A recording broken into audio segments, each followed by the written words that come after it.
Hi అండి, welcome to our channel. ఈరోజు recipe chole masala అండి. వీటిని తెల్ల శనగలు అని కూడా అంటారు.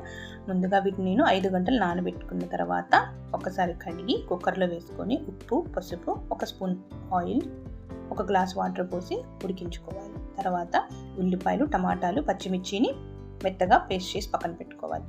స్టవ్ వెలిగించి ప్యాన్ పెట్టుకొని ఆయిల్ వేసి చెక్క లవంగాలు వేసి టమాటా పేస్ట్ వేసి నూనెలో వేయించాలి. 1 స్పూన్ అల్లం పేస్ట్ కూడా వేసి వేయించాలి.